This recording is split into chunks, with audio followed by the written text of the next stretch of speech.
Please pray. I know war is terrible, but even praying for wars to stop is not as important as praying for your souls. You can also pray for wars to stop. But knowing that as I'm speaking to you, every day, 200,000 more or less beings being murdered alive in the wombs of some woman on our planet. Every minute you can calculate how many lives have been murdered, snuffed in the wombs, just like that. They can't even call out for help. And God sent them to us to help us, these pure beings, for this period of time. Oh God, so you see, the war in Ukraine, we say that the number is 250,000 or 300,000 Russians who have been sacrificed in the war, and not to talk about the Ukrainian soldiers who also died, not to talk about being maimed, injured, or disabled their whole life. They could not do anything anymore for their life, their country, or their family. See, this is only, some 100,000 numbers, and we are aghast already. We are so in pain, and we are praying. We go on the street to protest, to voice our anguish already. Imagine every day 200,000 die innocently before they even take a breath of life. They die in darkness in the womb. Die without anyone even praying for them or pitying them. And then they have to go and just be in limbo, where they cannot do much of anything, just like a vegetable, but knowing consciously everything around them and about their life, about their fate, about their misery. Some are lucky somehow, or have some more merit, and can stick around the parents, the woman, the mother who killed them. And also, sometimes it makes her life miserable, consciously or unconsciously, and many bad things will happen to that mother as well, due to the wailing souls that could not even touch the mother but hang around all the time, trying to reason with her, trying to talk to her, but in vain. There are many things that could happen when a soul dies, hanging around, floating around aimlessly, wailing, hungry, thirsty, hot, cold. No one cares, no one knows. And they will get angry, and then they will revenge on humans in some way. Or, throwing tantrums and creating havoc in some deserted house or haunted house, and let the human not even live in peace in such a place, or will get sick or get in an accident if living in such an area or in such a house.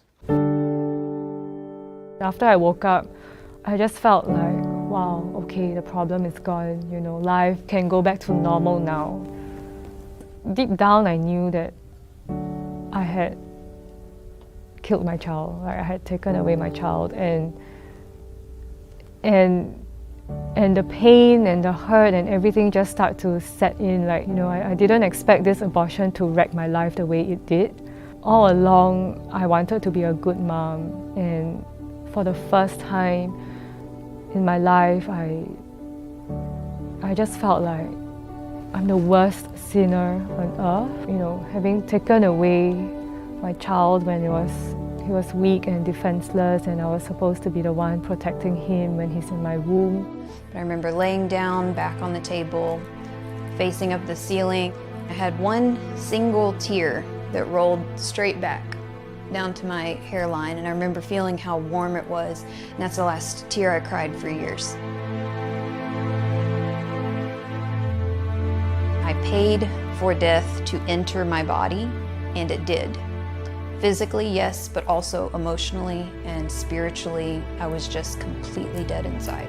I got more into cutting, I began drinking more, I just was a lot more careless with my body. I found myself a year later pregnant again. I heard myself doing what I didn't even want to be doing, which was calling the exact same clinic that I swore I'd never step foot in again, and agreeing to a date and a time and a price and all of that. And I had an abortion set again a year later. It's a very consistent evidence now we have from talking to exorcists and those who are involved in different types of deliverance ministry that former abortion clinics or places where abortions were formed are real haunts for demons. Very, very often demonic infestations occur there.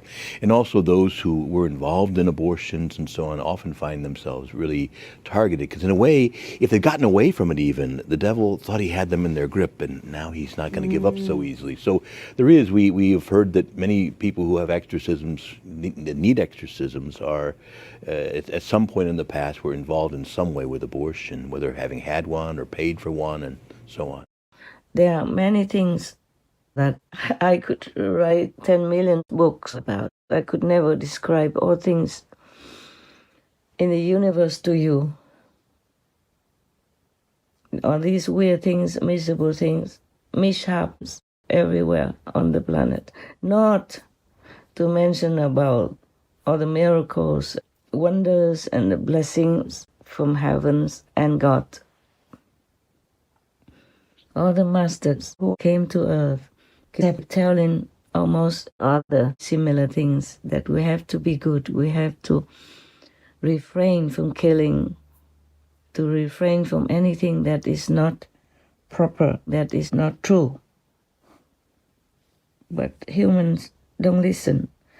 And the more we don't listen to the masters, the more we are being under the influence of the negative demons, devils, ghosts, goblins, or whoever is not good for us, not on the positive side of the universe. And we suffer and suffer. No end in this lifetime as well as the next lifetime, either in hell, in limbo, or in just, an aimlessly lost situation. You could never get out. Some can, but rarely, because the negative power will control all that. After you have lost control of your soul, then you are helpless, hopeless.